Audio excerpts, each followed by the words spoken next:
Maya-maya pa ay mas naglabas ng liwanag ang sunflower kaya tuluyan ng nasilaw ang mga demon rabbit at natalo dahil sa liwanag. Namangha na lang ang tatlo sa kanilang nasaksihan na pinamalas ng ating bida. Natuwa si Bai Yifan dahil natalo niya ang mga demon rabbit ng ganun lang kabilis gamit ang sunflower. Lumapit ang tatlo sa ating bida at nilapitan ang nagliliwanag ng sunflower ng ating bida. Sinabi ni Liu Wei na talagang nakakamangha ang ating bida, sabay tanong na anong magic weapon ang hawak nito dahil ngayon lang siya nakakita ng ganito. Manghang-mangha si Zinyo matapos makilala na ang hawak ng ating bida ay ang Zantian dahil ang treasure na iyon ay matagal nang nawala noon pang ancient time. Mayabang na sinabi ng ating bida na noong bago sila pumasok sa Ancient Demon Cave ay sinabihan siya ni Zinyo na maghanda ng mga nagliliwanag na bagay kaya ganun ang ginawa niya. Ayon sa babae na napakalakas ng ating bida, ang mga demon ay takot sa liwanag, at ang liwanag na galing sa treasure ay talagang nakakasilaw, na para nitong araw na nagagawang sunugin ang puso, kaya walang magiging problema sa ating bida ang pumasok sa Demon Cave. Ibinigay ng ating bida ang Zantian treasure sa tatlo at inutusan na bumalik sa city para makarecover ang kanilang mga katawan na na-injury. Dagdag ni Bai Yifan na sasama ulit siya sa tatlo matapos ng kanyang pakay. At ang ordinaryong demon ay hindi masasaktan ang mga ito gamit ang Zantian treasure. Pinagpapawisan ng tatlo habang napapatanong sa ating bida na kung ibibigay lang nito sa kanila ang ganito kaalagang kayamanan. Tugon ng ating bida na wala lang iyon, dahil ang pinakamahalaga sa kanya ay ang pagkakaibigan at ang hindi magagawang pagtaksil ng mga ito kahit pa pagbantaan ang kanilang buhay. Napaiyak si Liu Wei sa sinabi ng ating bida dahil ayon sa kanya na hindi sila nagsisisi na sumama sa ating bida. Dagdag pa ni Kalbo na tama iyon, sabay sinabi na mag-iingat ang kanilang brother Fan. Umalis na ang ating bida habang sinasabi sa tatlo na papatayin niya ang mga bastardong gumawa ng ganang bagay sa kina Liu Wei at ipapaunawa niya sa mga bastardong iyon na walang sino man sa mundong ito ang magagawang makatakas sa kanya. Pahabol pa ng ating bida na kung sino ang tumutulong sa kaya ay babayadan niya ng kabutihan at kung sino man ang manakit sa kanya ay pagbabayaran niya. Balik sa kasalukuyan ay sinabi ng ating bida sa mga elders na ganun ang buong katotohanan. Tinanong ng matabang elder sina Liu Wei kung totoo ang mga pinagsasabi ni Bai Yifan. Lumuhad ang tatlo at sinabi ni Liu Wei na si Wang Teng at Gao Yang ang unang nanakit kay Bai Yifan kaya parusahan ng mga elder si Gao Yang at siya si Liu Wei ay isang saksi. Dagdag pa ni Kalbo na isa rin siyang saksi kaya sana ay naparusahan si Gao Yang. Ganun din ang sinabi ni Zinyo sa mga elders. Sinabi ni Bai Yifan sa takot na Gao Yang na sinabi nito sa mga elders na nakita nito na pinatay niya si Liu Wei gamit ang kanyang dalawang mata, pero ngayon ay nandito si Liu Wei sa kanilang harapan. Galit na galit ang matabang elder at sinabi kay Gao Yang na sino ito para hindi magsabi ng totoo. Lumuhad si Gao Yang at umamin sa kanyang pagkakamali, pero sinabi niya na hindi siya ang mastermind kundi ang inner disciple na si Wang. Hindi pa natatapos ni Gao Yang ang kanyang pag-amin kung sino ang mastermind ay bigla siyang inatake ng babaeng elder na mabilis niyang ikinamatay. Mungkahi ng elder na nakagawa ng matinding krimen si Gao Yang kaya pinatay na niya ito. At dagdag pa na sana ay maging babala iyon sa lahat sa hinaharap. Sinabi ng babaeng elder sa ating bida na marahil may dahilan ito kung bakit nito nagawa ang ganong bagay pero hindi ibig sabihin na inusinti na ito. Napansin ng ating bida na parang may mali sa babaeng elder dahil naging marahas ito sa pagpatay kay Gao Yang nang aamin na ito kung sino ang mastermind. Salaysay pa ng babaeng elder na kahit may ebidensya ito sa nagawa ni Wang Teng pero dapat ang punishment hall ang nagparusa rito hindi ang kanyang mga kamay. Mungkahi pa ng elder na ayon sa kanyang opinyon ay kailangan ng ating bida na maparusahan sa pamamagitan ng pagharap sa wall ng 10 taon. Nag-apela sina Liu Wei at sinabing hindi sila pumapayag sa ganun at napakarahas ng mga ito sa ating bida. Sinabi ni Bai Yifan na napakagaling ng elder na magresolba ng case. Sabay tanong sa babaeng elder na ano kaya ang magiging hagol nito kapag nakapagbigay siya ng mga magic treasure. Nagtanong nagbabaeng elder na kung anong ibig sabihin ng ating bida. Inilabas ni Bai Yifan ang nagliliwanag na Zantian sunflower at ipinakita sa lahat. Salaysay ng ating bida na natatandaan niya na ayon sa Ancient Hope na kapag nakapagdala ng treasure sa Holy Land ay mapapatawad ang kasalanan ng nagdala, sabay tanong kung totoo iyon. Dagdag pa ni Bai Yifan na ibibigay niya ang ancient precious medicine ang Zantian Sunflower. Gulat na gulat ang matabang elder at napatanong na lang ito na kung totoong may ganang kayamanan ang ating bida. Mungkahi ng babaeng elder na marahil mayroong ancient precious medicine, pero ang buhay ng tao napakamahalaga at iisa lang ang Zantian Sunflower na dala ng ating bida. Dahil sa narinig ng ating bida ay maangas nitong inilabas ang 10 Zantian Sunflower. Manghang-mangha ang dalawang elder dahil ang halaga ng ganung treasure ay hindi masusukat at hindi kapanipaniwala ang bagay na iyon. Matigas pa rin ang babaeng elder at sinabing ang buhay ng isang tao ay hindi isang pusta. Dahil doon ay naglabas ng 20 Zantian Sunflower si Bai Yifan para konsintihin ang babaeng elder. Mas nagulat pa ang mga elders dahil May 20th ang ating bida.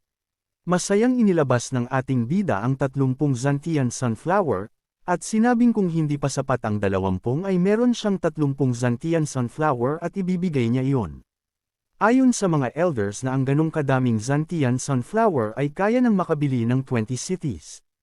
Nagtanong ang gulat na babaeng elder na kung saan nakuha ng ating bida ang ganon kadaming Zantian Sunflower. Sagot ng ating bida na aksidente lang niyang nakuha ang mga yun noon nagpunta siya ng talampas. Nagtanong ang matabang elder sa babaeng elder na kung ano na ang gagawin nila sa pagkakataong ito. Sinabi ng ating bida na hindi niya maisip na interesado ang mga elders sa Zantian Sunflower, dagdag pa na nakakaawa naman ang mga ito kapag ililibing kasama niya. Inilabas pa ni Bai Yifan ang lahat ng kayamanan na kanyang pag-aari at sinabing gusto sana niyang ibigay ang mga treasure sa contribution hall para ipalit ng contribution points pero sayang naman ang mga ito kaya isasama na lang niya sa kanyang libingan. Isasama niyang malibing sa kanyang kamatayan. Nagpanik na ang isang elder at ayon dito na napakabihira ng ancient Zantian Sunflower at napakarami pa nitong demonic items at kapag hinayaan lamang nila na sirain ni Bai Yifan ang kayamanang iyon ay malaking kawalan iyon sa Five Elements Holy Land. Kaya kailangan nilang humanap ng paraan para pahintuan si Bai Yifan. Ayon sa isang elder na maganda ang nagawa ni Bai Yifan na makahanap ng 30 Zantian Sunflower para sa Holy Land. Sinabi pa ng isang elder na sa naganap na laban sa Fire Cloud Demon Marquis ay namatay lahat ng disciple ng ibang Holy Land at tanging 5 Elements Holy Land lang ang nakaligtas at nakakuha pa ng napakaraming Soul Stone sa tulong ni Bai Yifan. Dagdag pa ng elder na may 3 great achievement si Bai Yifan sa 5 Elements Holy Land, kaya napakaswerte nito. Sabay tanong na kung hindi masasaktan ang 120,000 outer disciple kapag pinarusahan nila si Bai Yifan. Sa opinyon ng isang elder na dapat parusahan si Bai Yifan at dapat ding bigyan ng reward. Sabi ng matabang elder na dapat lang kay Wang Teng ang mamatay. Mungkahi ng matabang elder na kapag pinarusahan nila si Bai Yifan at kinuha ang mga kayamanan ay malalaman iyon ng ibang Holy Land. Hindi na alam ng matabang elder ang gagawin kaya nagtanong na siya sa babaeng elder na ano sa palagay nito ang dapat gawin. Tugon ng babaeng elder na bakit pa siya tatanungin kung sa mga isip ng ibang elder ay buo na ang pasya. Sinabi ng matabang elder na nakahanap si Bai Yifan ng 10 ancient medicine herb para sa 5 Elements Holy Land at Zantian Sunflower. Tungkol naman sa Ancient Demon Cave ay nakaligtas ang mga taga 5 Elements Holy Land dahil sa impormasyon ni Bai Yifan at isa pa iyong malaking achievement. Mungkahi pa ng elder sa ating bida na bibigyan niya ito ng 3 True Elements Pills and 50,000 Spirit Stone. Natuwa si Liu sa likuran dahil sa sinabi ng elder. Nagpasalamat ang ating bida pero nagmungkahi siya ng kahilingan sa mga elders, kaya nagtanong ang elder kung ano iyon. Di naman nagustuhan ng babaeng elder at sinabing inaasahan na niya iyon, ang tao ay napakagaman. Ayon pa sa elder na natatakot siya sa hinaharap na baka tularan ng ating bida na magdadala ng treasure para pumatay ng ibang tao. Humiling ang ating bida na gusto niyang harapin ang wall at haunted cliff sa loob ng 3 buwan. Dahil sa sinabi ni Bai Yifan ay gulat na gulat ang lahat dahil hindi nila inaasahan na ganun ang hiling ni Bai Yifan. Sobrang nag-alala si Zinyo sa ating bida at ayon dito na ang Ghost Cliffs ay kulungan ng mga criminals. Tugon ng ating bida na alam niya iyon, pero tama ang elder na hindi siya kumilos ng naaayon sa batas kaya kailangan niyang pagbayaran iyon. Dagdag pa ng ating bida na parurusahan niya ang kanyang sarili sa loob ng 3 buwan para humingi ng tawad sa Holy Land. Pinagpawisan ng matabang elder at ayon dito na itinatama ng ating bida ang pagkakamali nito at bukas ang isipan, ayon pa sa isang elder na magiging magaling na tao si Bai Yifan sa hinaharap. Sumagot ang babaeng elder habang nanginginig.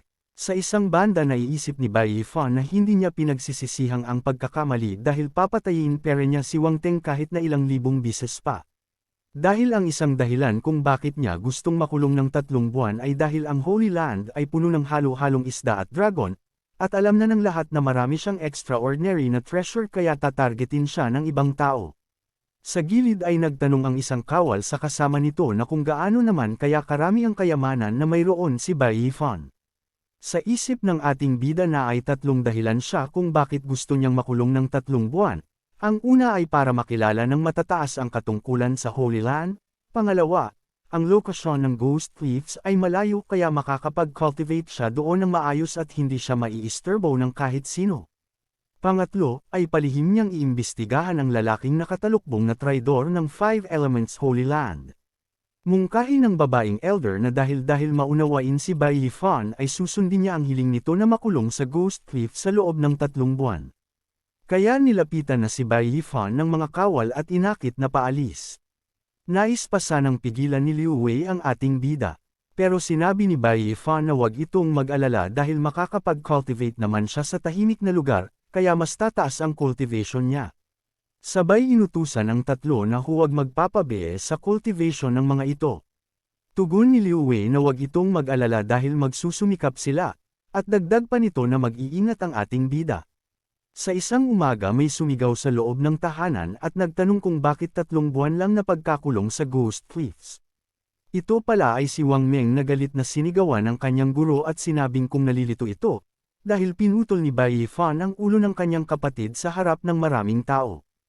Isa iyong kasalanan sa Holy Land kaya bakit maliit na parusa lamang ang iginawad dito.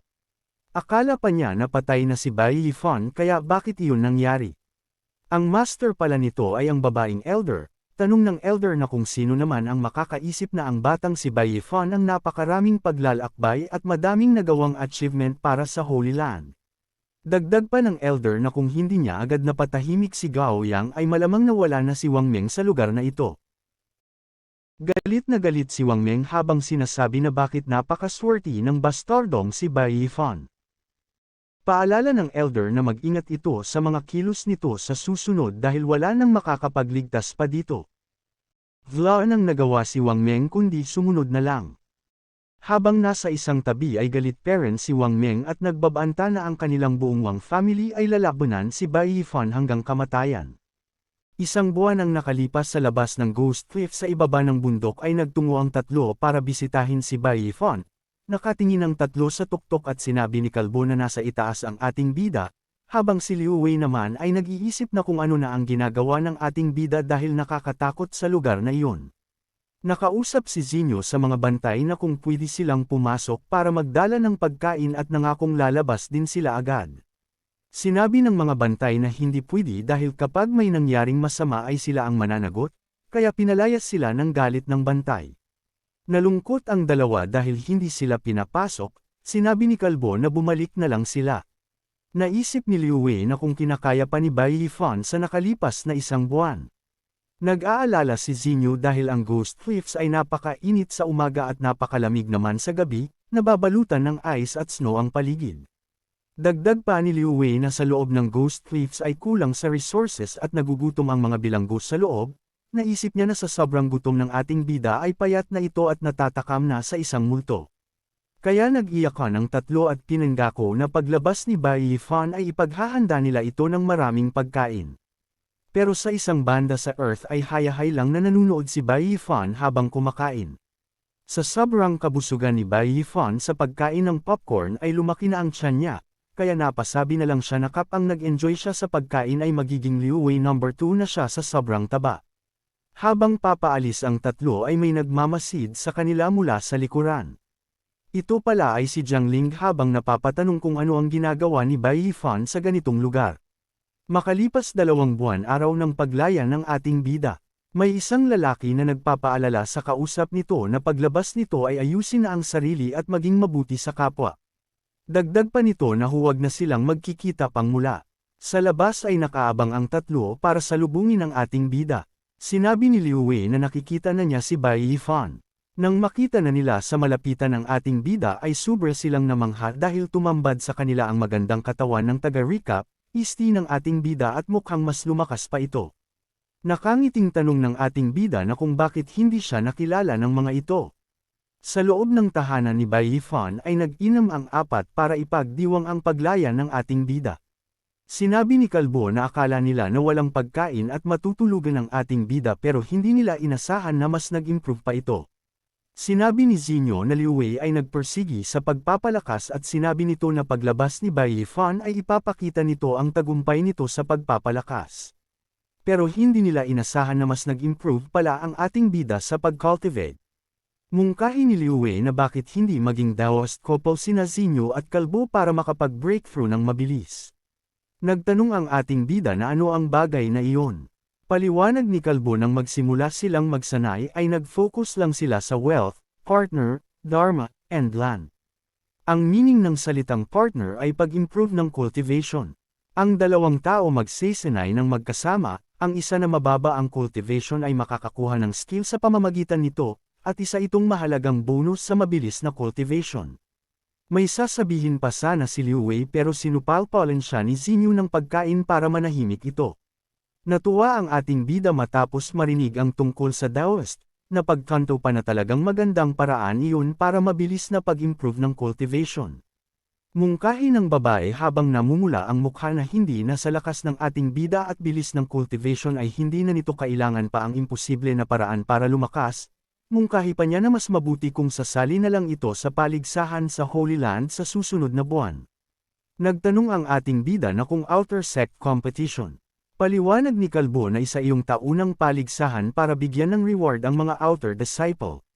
Sinasabi dito na napakahalaga ng reward dahil ang mga outer disciple ay nakakapag-breakthrough sa profound realm habang nasa laban.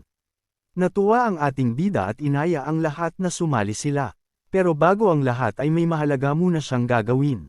Nagtungo ang ating bida sa contribution hall para mag-submit ng mga treasure. Pumasok si Bai Yifan sa pinto at sinabi na naparito siya para mag-submit ng mga items na nakuha niya mula sa Ancient Demon Cave. Sinabi ng wala sa mood na elder na ay patong na lang ng ating bida sa lamesa. Habang napapatong sa isang ang elder na isa na naman itong ordinaryong outer disciple at ano naman kayang item ang nais nitong ibigay. Napakamot sa ulo si Bai Yifan at sinabi na kakaunti lang naman ang isasubmit niya at hindi niya alam kung gaano kadaming contribution points ang makukuha niya. Sinabi ng dismayadong elder na ibaba na lang nito, habang iniisip na ano naman ang aasahan niya para sa isang outer disciple.